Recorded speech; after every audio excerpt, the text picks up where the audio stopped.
Mia, is 800 yuan enough? If not, I'll transfer a bit more. I stared at the transfer record on my phone, my whole body going rigid.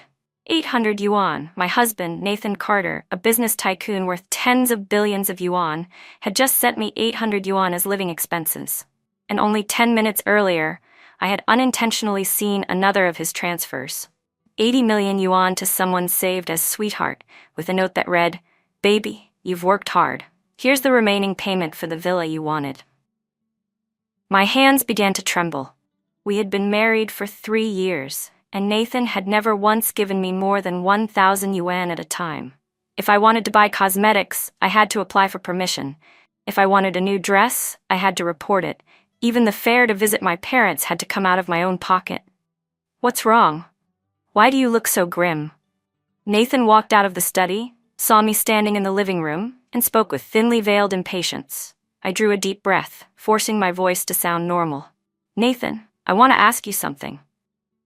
"Say it," he replied, not even lifting his head as he kept reading the documents in his hands. "Our marital assets." I didn't finish before he cut me off. "Mia, are you asking for money again?" He finally looked up, his eyes full of disgust. "Isn't the living allowance I give you every month enough? Do you have any idea how hard things are at the company right now?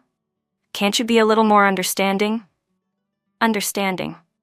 For 3 years, I had given up my own career for this family, going from a financial analyst with a 7-figure annual salary to a full-time housewife. I understood that he was busy with work, that he had endless social engagements, that he was under pressure. But when he wired 80 million yuan to his mistress, how was it that he didn't mention the company was struggling? "I just want to understand our financial situation," I said, choking back the anger burning in my chest. "Our financial situation?" Nathan let out a cold laugh. "What would a woman like you know about finances? Just be a good homemaker. You don't need to worry about anything else." I looked at the man in front of me, and suddenly he felt like a stranger. Was this the same Nathan Carter who, 3 years ago, had told me, "Mia, I'm going to give you the best the world has to offer"? "Fine, I won't ask," I said, turning to head upstairs. "By the way," Nathan added behind me, "I'm going on a business trip for a week tomorrow. Take care of yourself." A business trip. I thought of the transfer I had just seen and that flirtatious contact name, Sweetheart, and a bitter, silent laugh rose in my throat. This wasn't a business trip at all. It was clearly a gilded hideaway for his mistress. Back in the bedroom, I sat at the vanity and looked at myself in the mirror. I had once been a confident, high-flying finance professional. Now I was a worn-out housewife my husband looked down on. How much had I sacrificed for this man, for this home?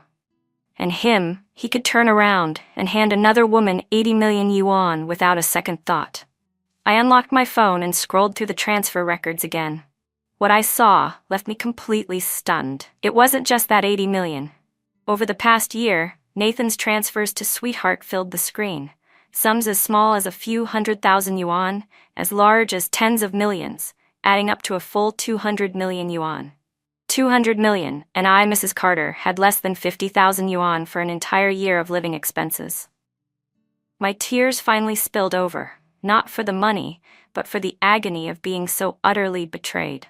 I thought back to our engagement ceremony 3 years ago, when Nathan had declared in front of everyone, "Mia is the most precious treasure of my life." Now, that sentence felt like a joke. His most precious treasure wasn't even worth a fraction of 80 million to him. My phone suddenly buzzed. It was a WeChat message from Nathan. 8 a.m. flight tomorrow. Pack my luggage. Also, keep household expenses under control for now. The company's cash flow is tight. When I saw that message, I completely snapped. Tight cash flow? Then where did those 200 million yuan come from? I took several deep breaths, forcing myself to calm down. If Nathan thought I was just an ignorant housewife, then I'd let him keep thinking that. I opened my laptop and logged into an account I hadn't used in years. 3 years ago, I had been one of the youngest financial analysts on Wall Street, known in the industry as someone with a golden touch. Now it was time to reclaim that skill. I was going to find out exactly how much money Nathan really had, who this Sweetheart woman was, and most importantly, I was going to make him pay. If he thought 800 yuan was enough to brush me off, then I'd show him what real consequences looked like. My fingers flew across the keyboard, my eyes more determined than they had ever been. The game had officially begun. The next morning, I packed Nathan's luggage as usual, suits, shirts, ties, each piece perfectly pressed without a single wrinkle. "Remember, while I'm gone, stay home. Don't run around everywhere," Nathan said as he slipped on his suit jacket. "Got it," I murmured, keeping my head down as I adjusted his tie, my voice as meek as a little lamb's. Nathan gave a satisfied nod, picked up his suitcase, and was about to leave. "Wait," I called out, "you forgot your supplements." I pulled a box of expensive health products from the cabinet and tucked it into his briefcase. "Always so thoughtful," Nathan said with a rare smile, leaning down to kiss my forehead. "Wait for me to come back." As I watched him walk away, the gentle expression on my face vanished. Thoughtful? If he knew that box of supplements contained a tiny recording device, would he still think I was being thoughtful? I returned to the study and opened my laptop. Even after 3 years as a housewife, I still had my valuable professional network. "Sasha, it's me, Mia," I said when she picked up. "Mia? Oh my God, what made you call me? I thought you said you were going to just enjoy being Mrs. Carter and stay out of work for now." Sasha's excited voice came through the line. "Change of plans," I said flatly. "I need you to help me look into someone." "Who?" "A woman named Sweetheart. She's probably Nathan Carter's mistress." There was a brief pause on the other end. "Mia, are you sure?" "I'm sure, and I need her real identity, plus a record of every property and asset transfer Nathan's made to her."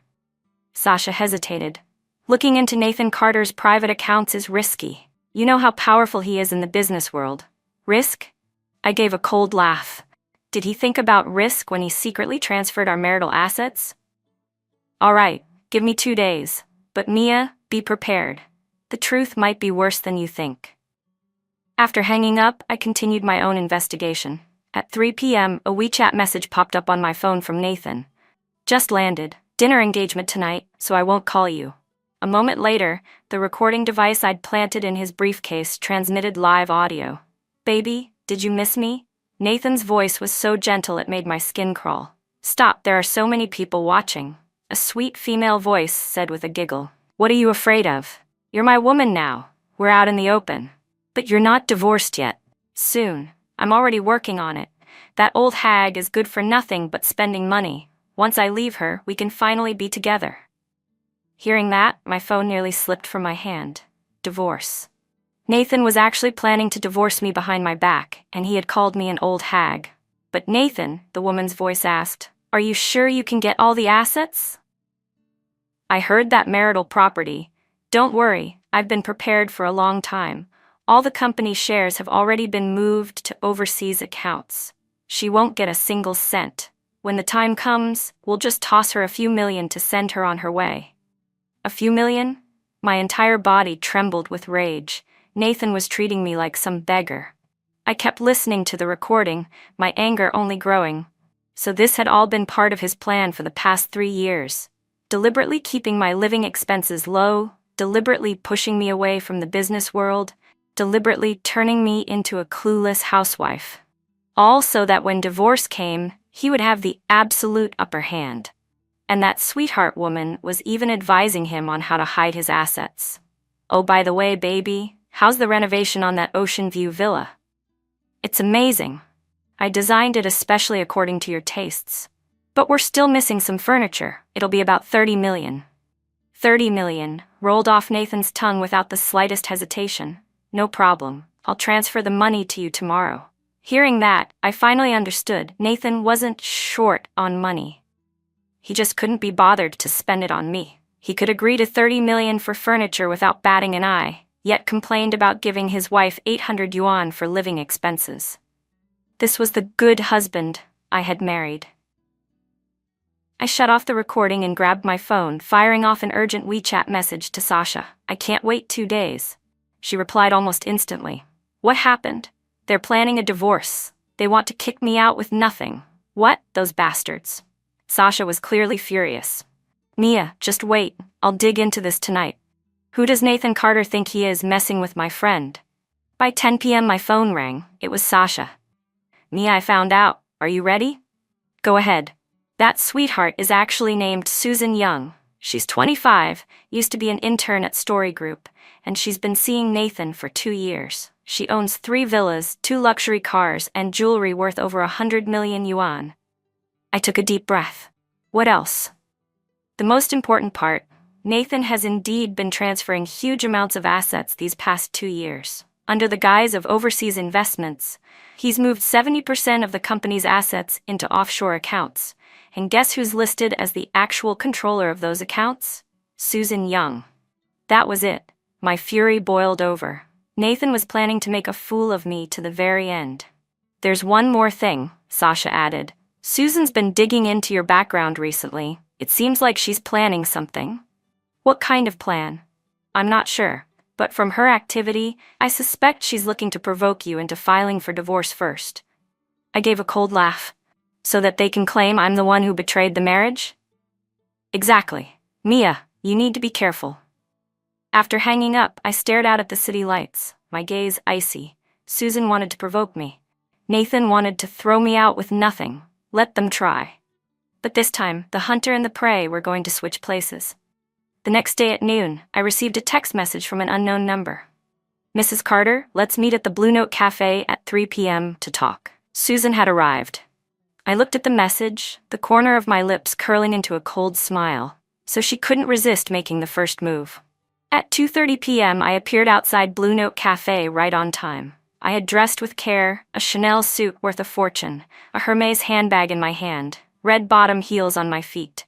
Every piece had been bought before I got married. It was enough to make an impression.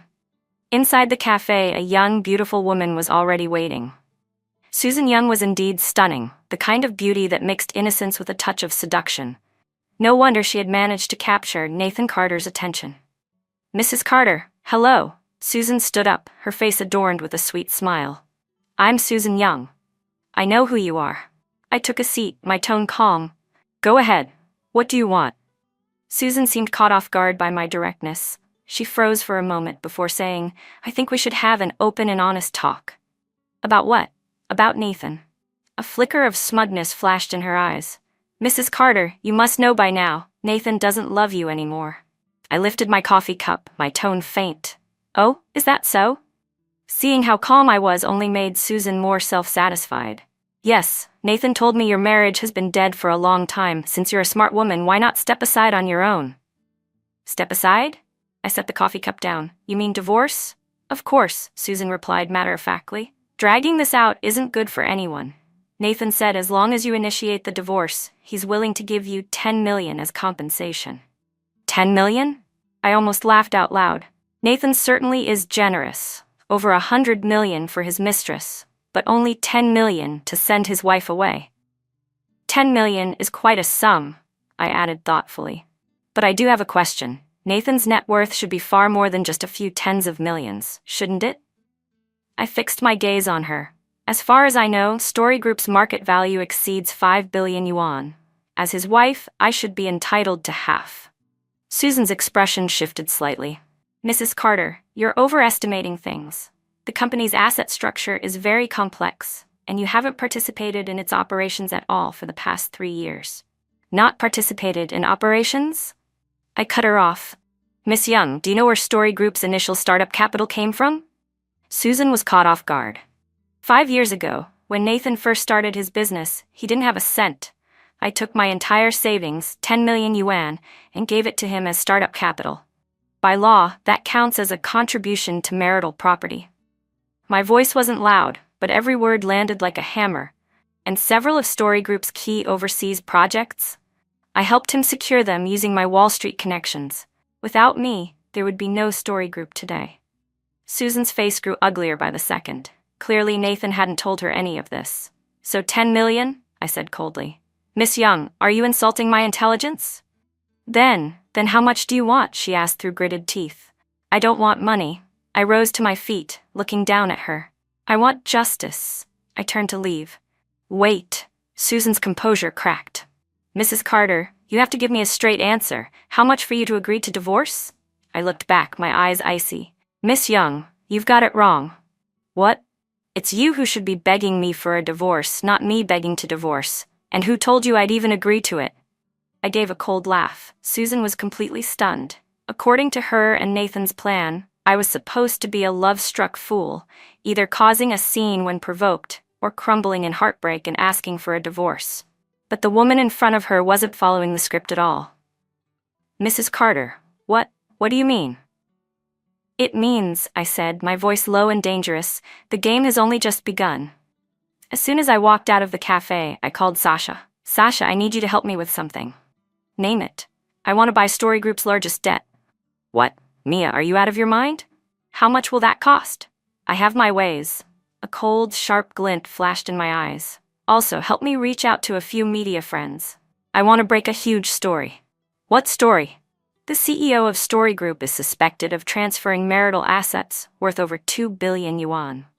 On the other end, Sasha sucked in a sharp breath. Mia, you're going for a scorched earth battle with Nathan Carter. Scorched earth? I gave a cold laugh. No, I want both of them destroyed and I'm the one left standing. At 8 p.m., the recorder in Nathan's briefcase transmitted another conversation. Nathan, something's off about Mia, Susan said, her voice tinged with anxiety. It's like she's found out something. Found out what? Nathan's tone was impatient. She brought up the startup capital from when you founded the company and also mentioned the overseas projects. There was a long silence on the other end. Damn it, I forgot she used to work in finance. Nathan's voice turned serious. What else did she say? She said she might not divorce you, and she said the game has only just begun. What's that supposed to mean? I don't know. But I feel like she's planning something. Nathan, maybe we should strike first. How? I have a friend in the media. We could make up a story saying she's having an affair. That way, we'd have the upper hand. Hearing this, my eyes turned icy cold. These two really dared to try and turn the tables on me. Good idea, Nathan said.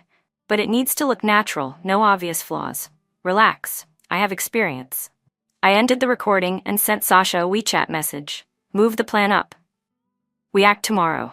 If they wanted to play dirty, I'd match them step for step, but this time, I'd show them what real desperation looked like.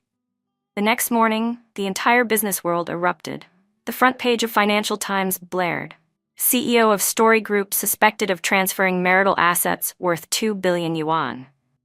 The article detailed Nathan Carter's asset transfers over the past 2 years and his improper relationship with intern Susan Young. Most damning of all, it included full screenshots of the bank transfer records. In his hotel room on a business trip, Nathan saw the news and froze. Impossible. Where did she get these records? He muttered, frantically dialing his lawyer. Susan, seeing the article, went pale. Nathan, what do we do? My photo and personal information are exposed. How am I supposed to show my face in public?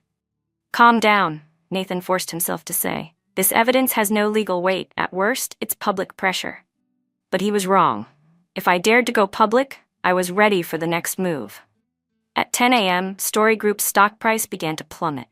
By noon, several partner banks issued notices demanding early repayment of loans. At 2 p.m., tax officials arrived at Story Group to begin a special audit. At 4 p.m., the securities regulator announced a formal investigation into the company. In a single day, Story Group was pushed to the brink.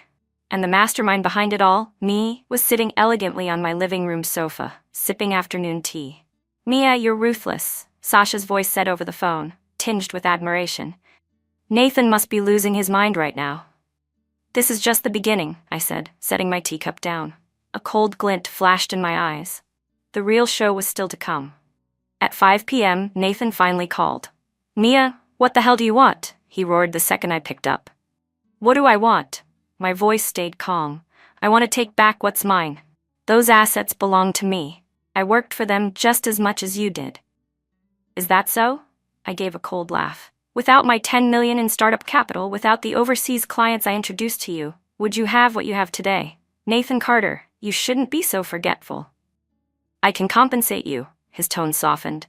How much do you want? 50 million? 100 million? I don't want money. Then what do you want? I want 51% of Story Group's shares. There was a long silence on the other end. Mia, don't push it too far, Nathan said, his voice turning dark.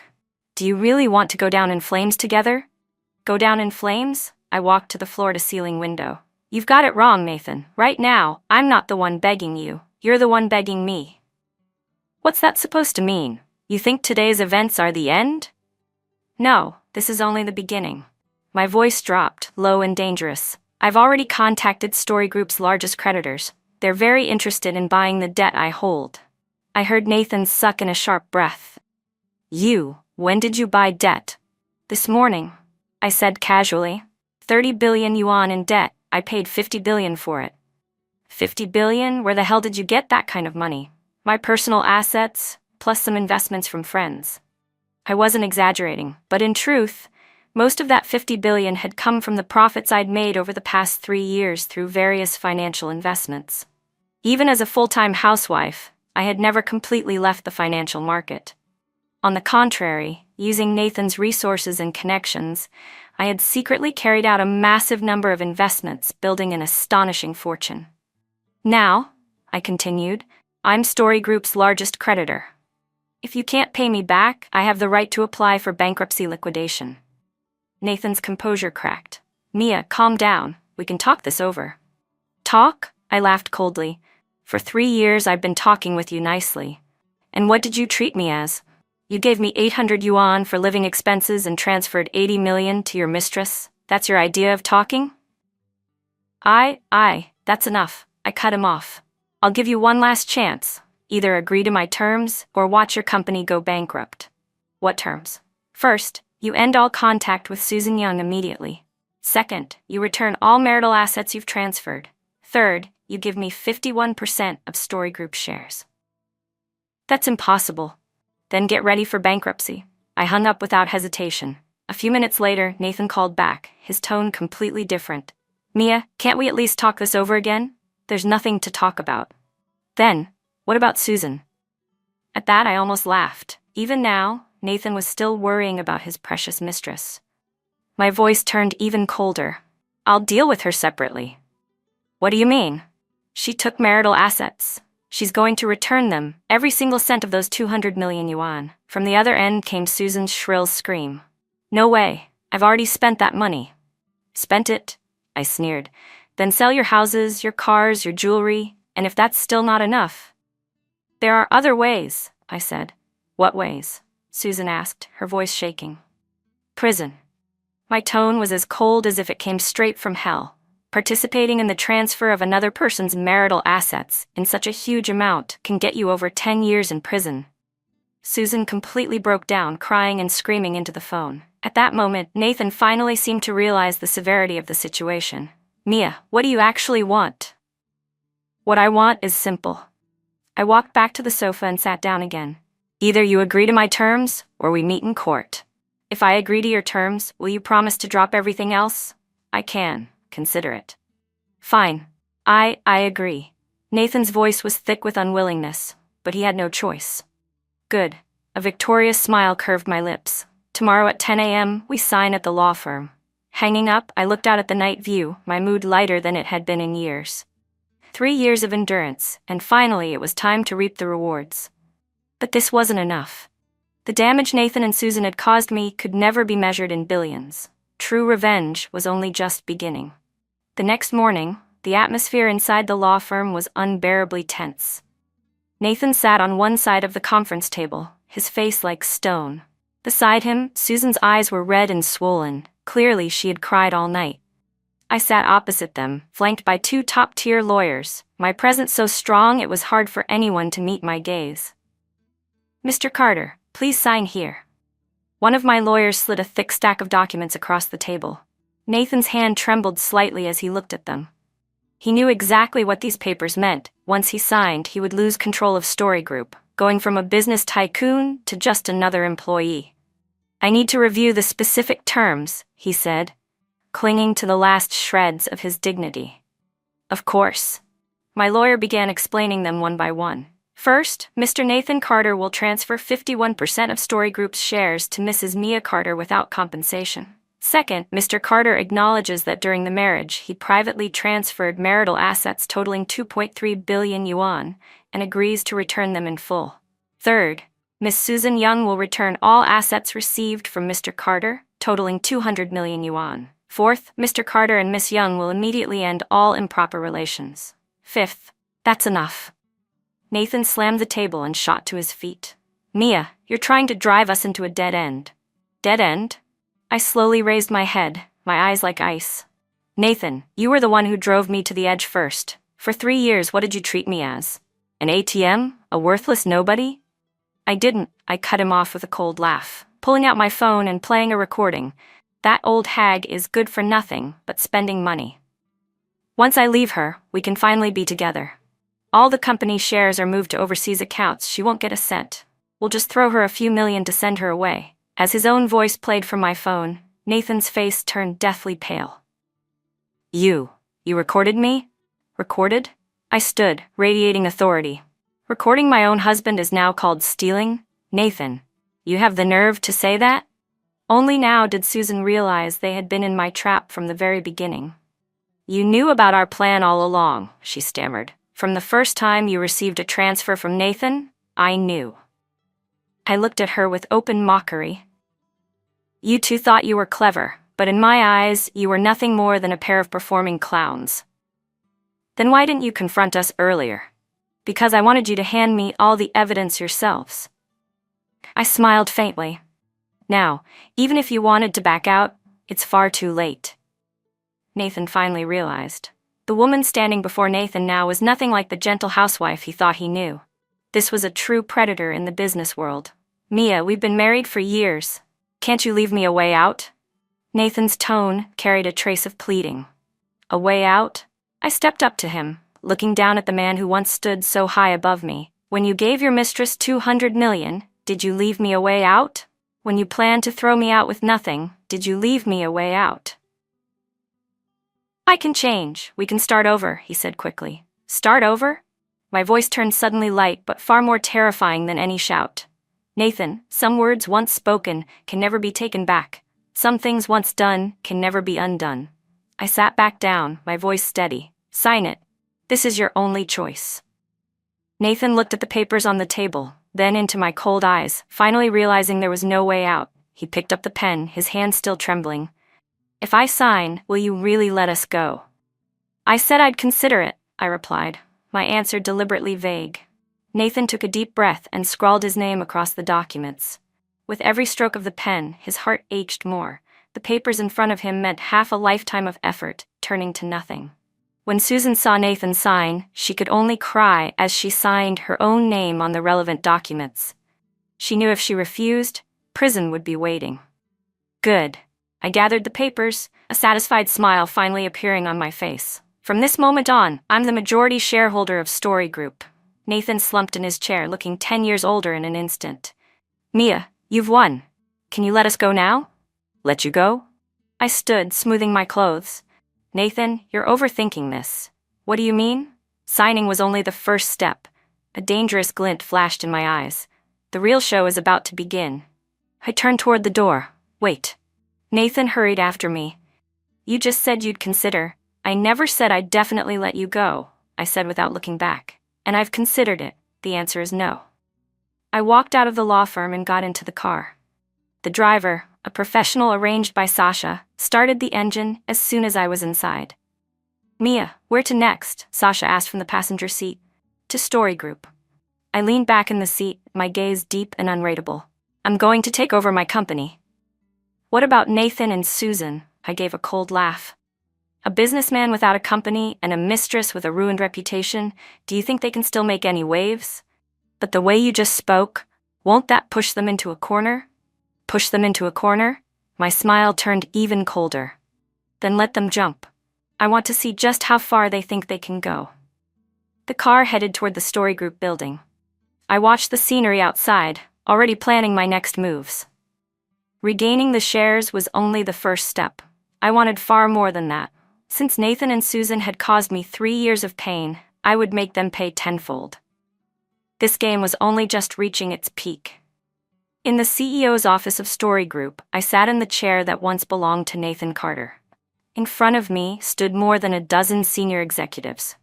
Everyone, I believe you've already heard the news. Starting today, I am the majority shareholder and the new CEO of Story Group. My voice was calm, steady, and powerful. The executives whispered among themselves, clearly stunned by this sudden change. "President Lin, may I ask about Mr. Carter?"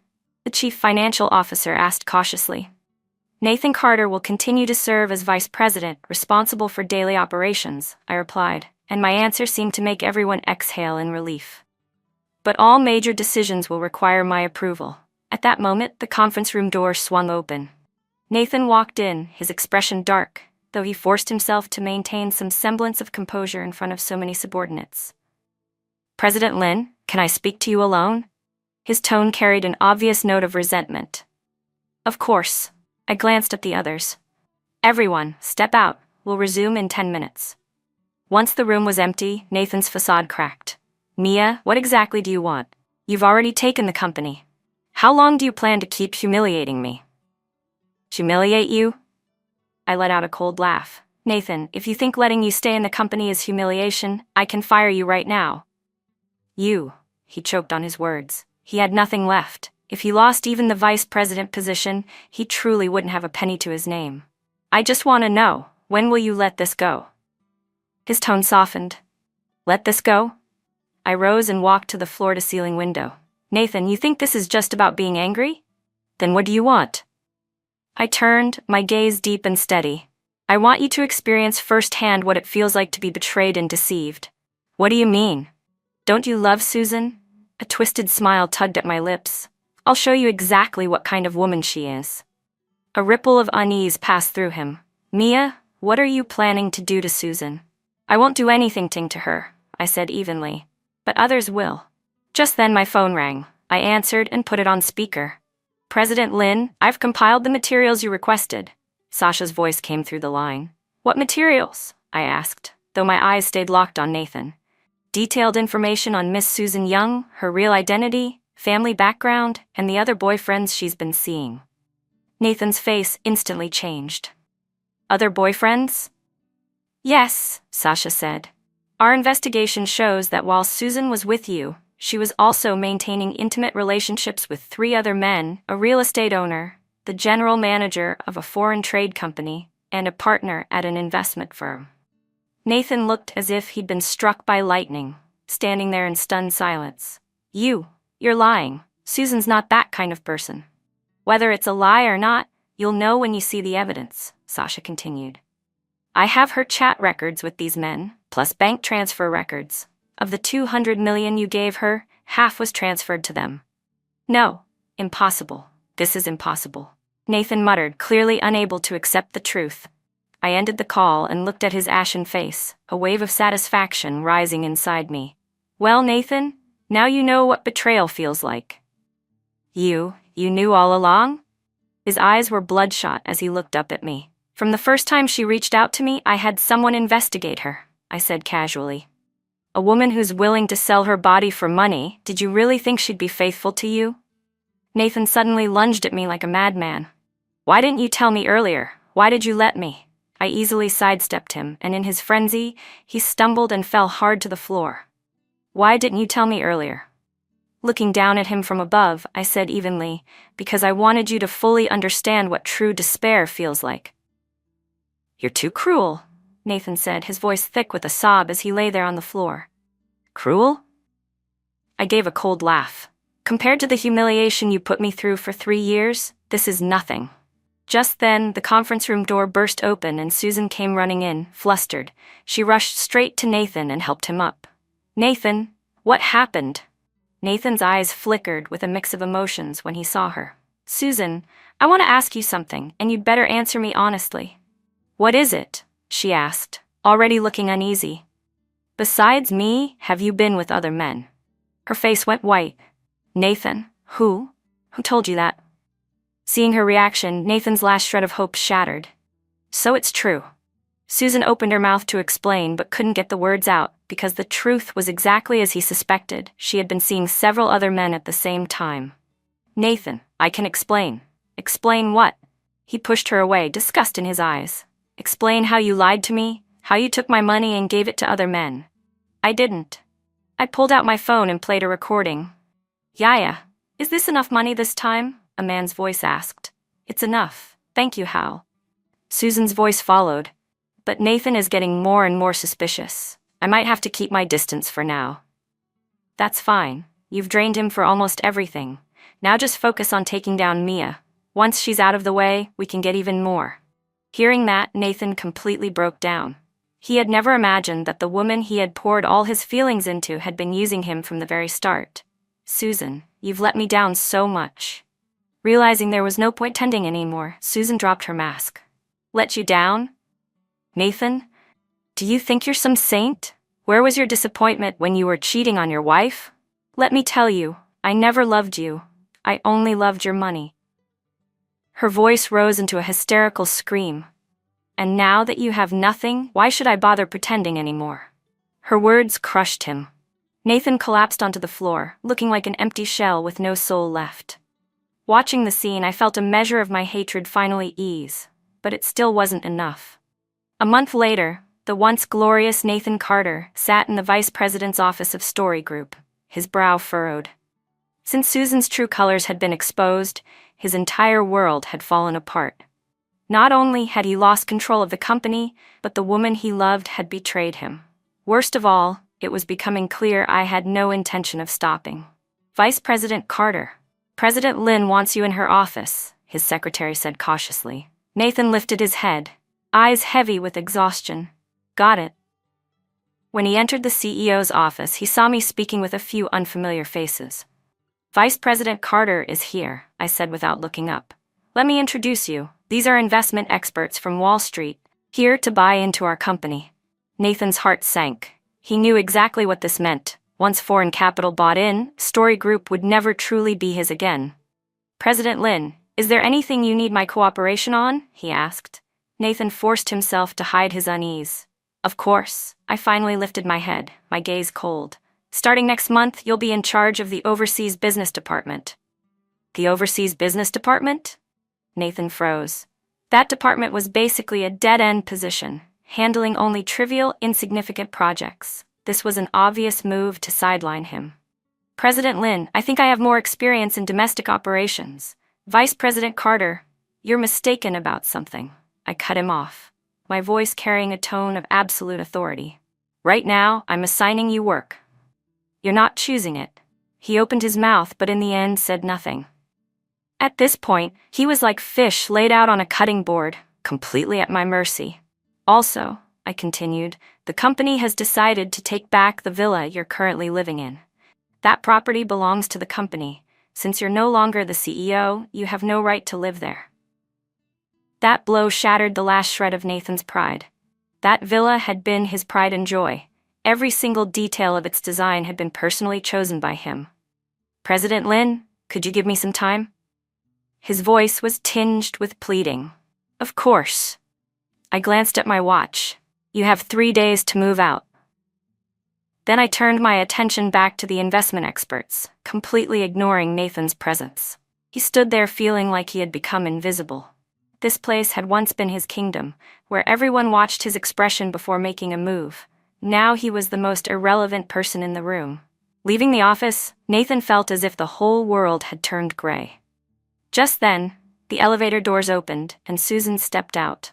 Since the scandal a month ago, this was the first time they had seen each other. She looked much more haggard with none of her former glamour.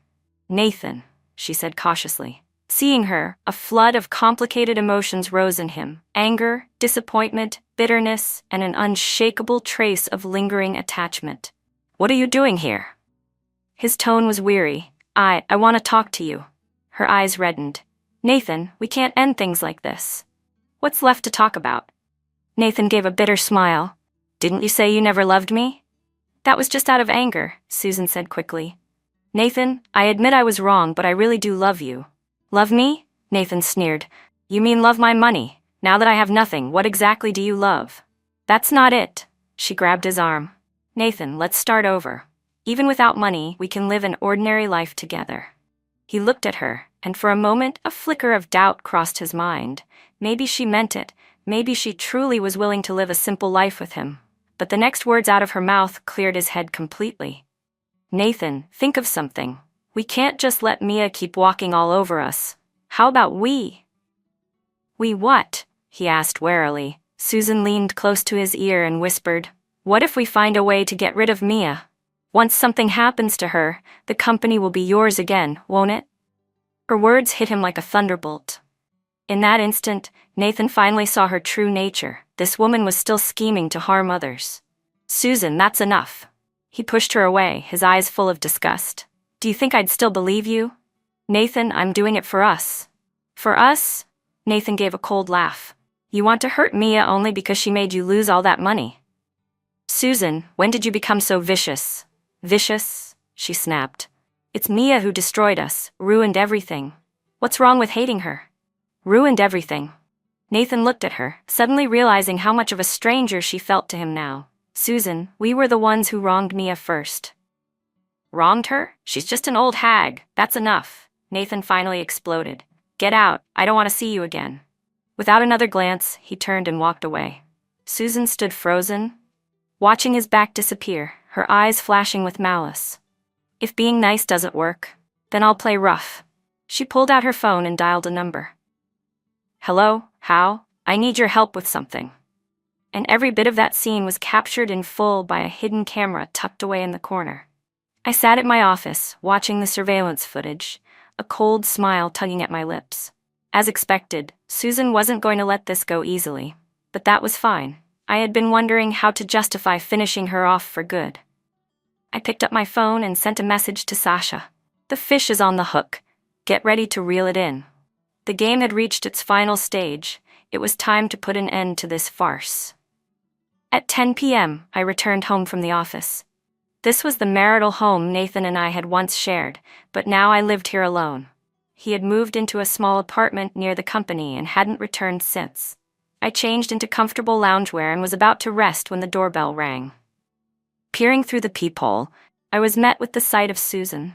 My lips curved into a cold smile as I opened the door. "Miss Young, paying a visit this late, what can I do for you?"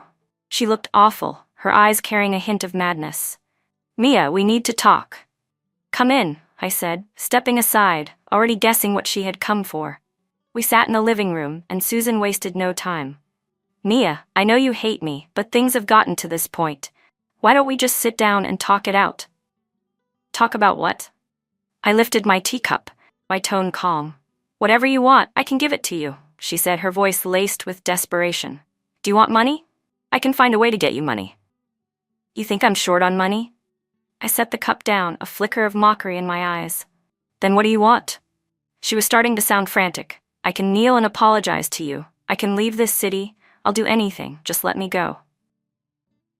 Looking at her now, a wave of satisfaction surged through me. This was the same woman who had once stood so high above me, colluding with Nathan to bring me down, now begging for mercy. "Let you go?" I gave a cold laugh. "Susan, you're overthinking it." Her face changed instantly. "What do you mean?" I never intended to let you go." I stood, looking down at her from above. "The damage you caused me can't be erased with an apology." "Then what exactly do you want?" Her voice began to tremble. "I want you to pay the price." My tone was low, dangerous. "A real price." Hearing that, Susan's composure shattered. "Mia, you can't do this. Killing someone is against the law." "Killing?" I couldn't help but laugh. "Susan, your imagination really is something. When did I ever say I was going to kill you?" "Then what did you mean earlier, when you said I'd have to pay a real price?" "I meant," I said, pulling out my phone, "that you'll have to bear legal consequences for your actions." I tapped the screen, and a recording began to play.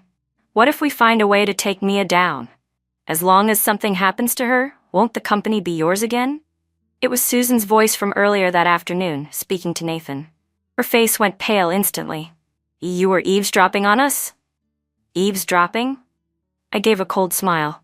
"Susan, this is my company. I have every right to install surveillance anywhere I want." I was just speaking in anger." "Speaking in anger?" I took out another phone. "Then what about this one?" From the speaker came another recording, her voice again. "How? I need your help with something. That bitch Mia ruined us. I want her to pay." "What kind of price?" "The kind that will make her shut up forever."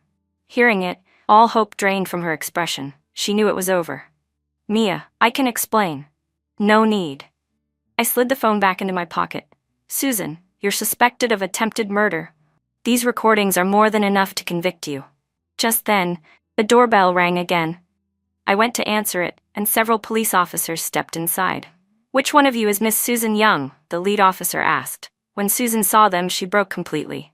"No, don't arrest me. I didn't kill anyone. I didn't do anything." "Miss Young, you are under investigation for hiring someone to commit murder. Please cooperate with us." The officer showed the arrest warrant.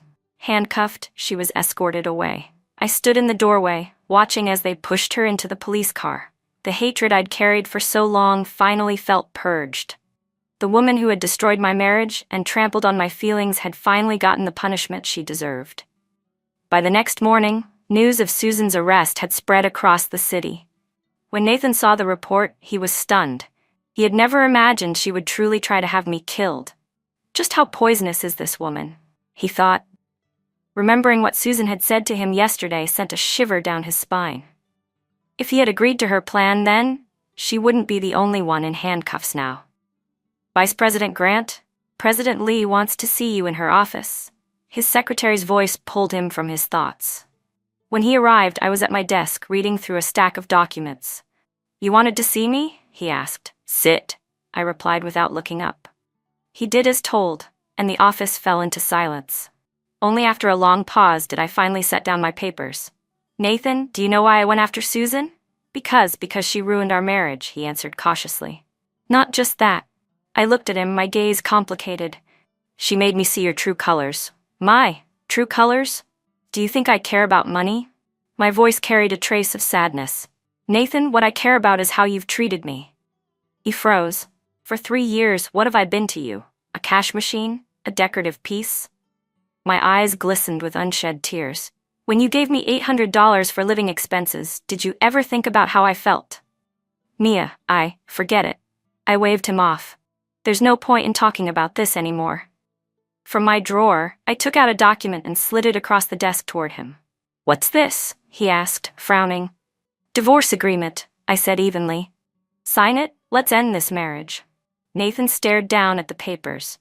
A mix of emotions churned inside him as he thought back to their wedding 3 years ago, recalling the promises he'd made to me back then. But now, everything had changed. "What about the division of property?" Nathan asked.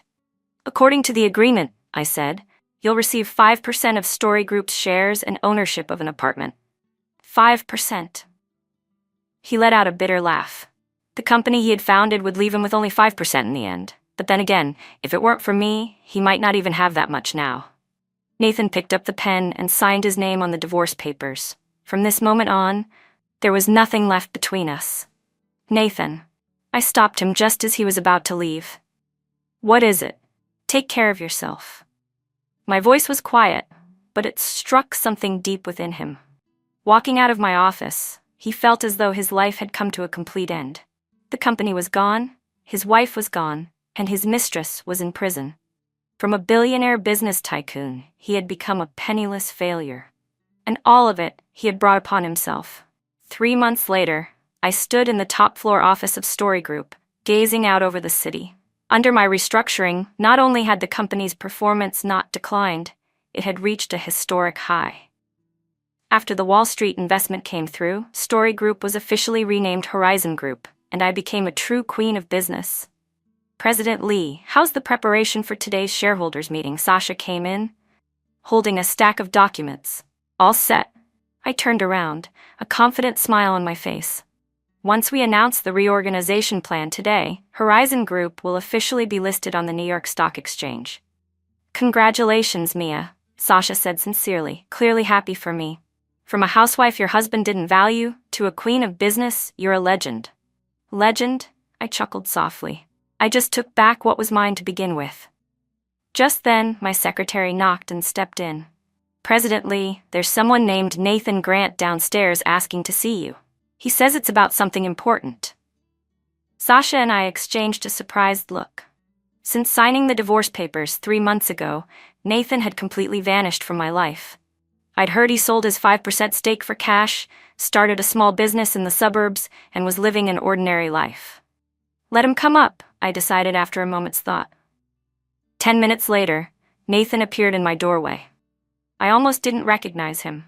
The once high-flying business mogul now looked like an ordinary middle-aged man.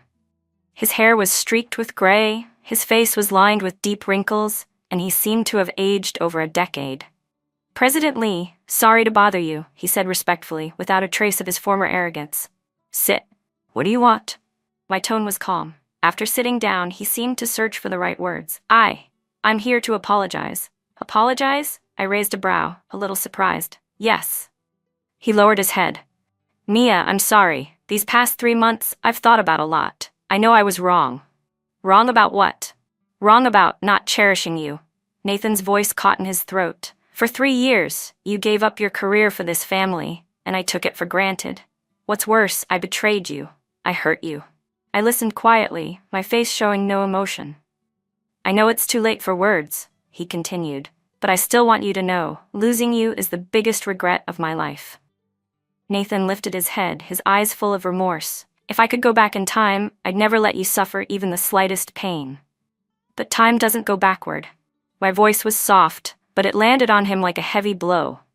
"I know," he nodded. "That's why I don't expect you to forgive me. I just wanted you to know. I truly regret it." He stood up, ready to leave. "Wait," I said, stopping him. "How are you doing now?" Nathan froze for a moment, clearly not expecting me to care about his situation. I'm managing." He forced a small smile. "I opened a small factory in the suburbs, making little parts. It's not much money, but it's enough to get by." "That's good." I nodded. "Sometimes a simple, steady life is best." "Yeah," he gave a bitter smile. "Chasing all those empty things back then only made me lose what was most precious. Now when I think about it, if I just settled down and lived with you quietly, how great it would have been." His words stirred a complicated mix of emotions in me: anger, resentment, disappointment, and a faint ache I couldn't quite name. We had been married for 3 years after all. It was impossible to say there had been no feelings at all. "Nathan," I said suddenly. If you hadn't betrayed me back then, what do you think we'd be like now?" He was taken aback, clearly not expecting that question. After a pause, his eyes softened. "If I hadn't betrayed you, I think we'd be really happy. You'd still be working in finance, and I'd be running the company. We'd come home after work and have dinner together, go traveling on weekends. Maybe we'd even have a child." His voice trembled. The life he imagined could have been real, but he had destroyed it with his own hands. Listening to his words, I felt my eyes sting. I had once dreamed of that life too, but now it was nothing but smoke. "Too bad there's no if," I said, taking a deep breath and regaining my composure. "Nathan, what's in the past should stay in the past. We both need to look forward." "You're right," he nodded. "Then I won't bother you anymore. Mia, I wish you happiness." He truly was about to leave this time. "Nathan," I called after him again. "What is it?" I walked to my desk, took out a check, and handed it to him. "What's this?" he asked. 10 million, I said.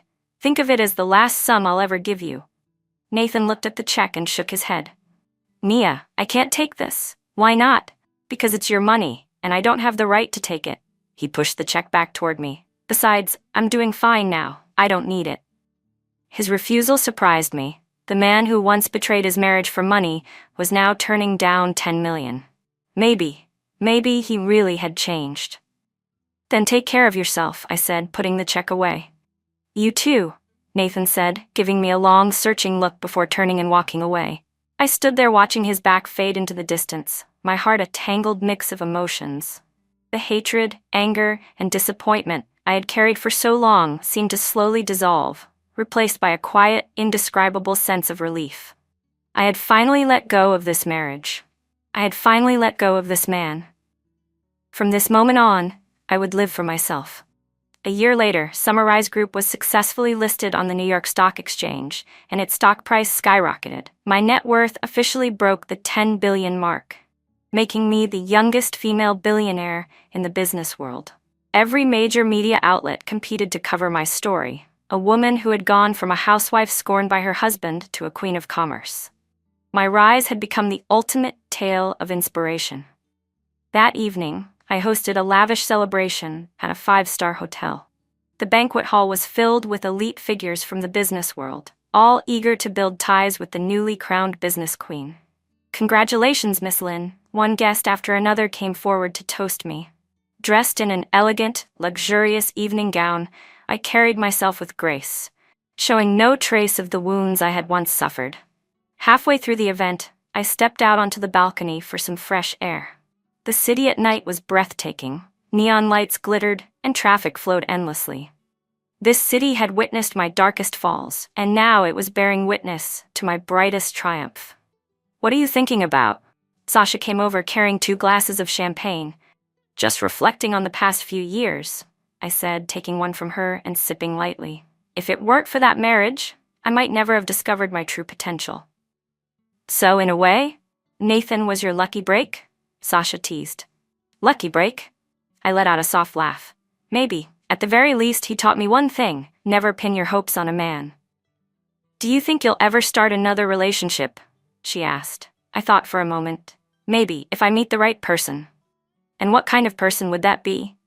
Someone who truly respects me, who admires me, I said, a faint light of hope flickering in my eyes. Not because of my money, not because of my status, but because of who I am. Just then, a commotion erupted in the banquet hall. Sasha and I turned to see a man struggling with the security guards. I need to see Mia Lin. I'm her ex-husband, the man shouted. My chest tightened when I got a good look. It was Nathan. But now, he was a shadow of his former self. His clothes were wrinkled, his face was covered in unshaven stubble, and it looked like he hadn't taken proper care of himself in a long time. What is he doing here? Sasha frowned. I'll go take a look. I set my champagne down and walked toward the hall.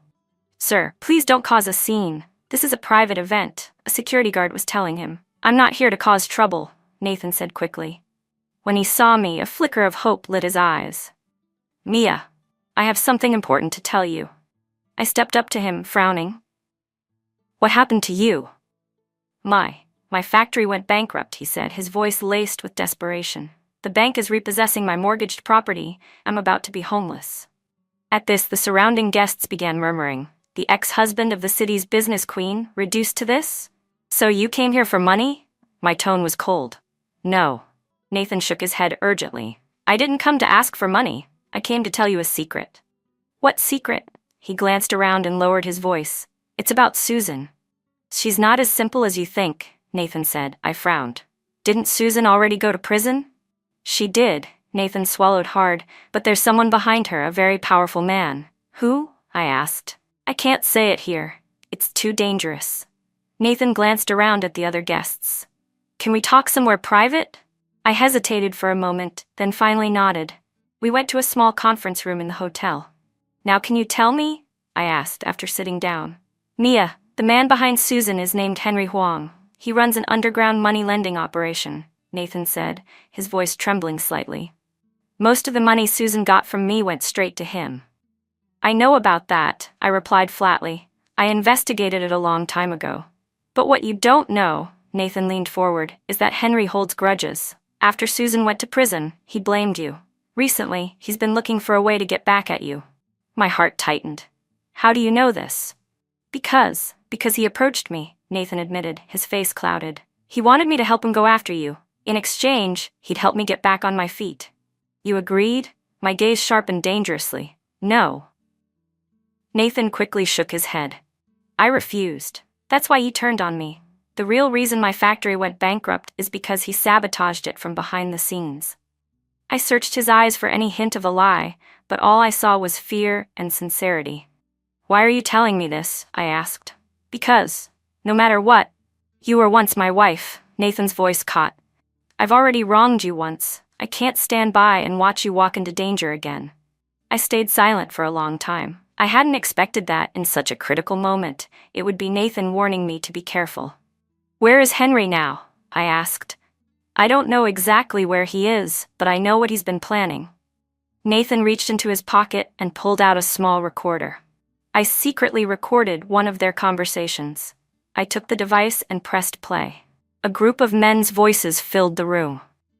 Boss, that Mia Lin's been in the spotlight lately. Are we really gonna make a move on her? Of course. That bitch got Susan locked up and we never got our money back. We can't just let it go. But she's the CEO of a publicly listed company now. Going after her is risky. Risky? I'm telling you, there's nothing in this world money can't solve. If you're willing to pay enough, anything can be done. So what's the plan, boss? A car accident. Make it look clean like it never happened. Once she's dead, we'll figure out how to get our money back. My face turned to stone. These people were actually planning to kill me. When was this recorded? I asked. 3 days ago, Nathan said grimly.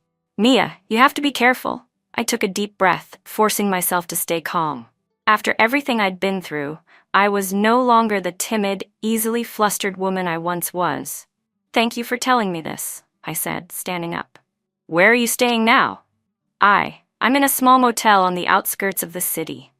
Nathan looked a bit embarrassed. I thought for a moment, then took a business card from my purse. This is for a hotel my friend owns. Go stay there. I'll cover the cost. Mia, I can't. This isn't pity, I cut him off, and it's not charity. Just think of it as payment for the information you gave me.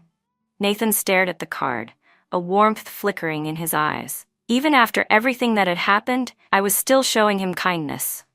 Thank you, Mia, he said quietly. No need to thank me. I walked toward the door. Take care of yourself, Nathan.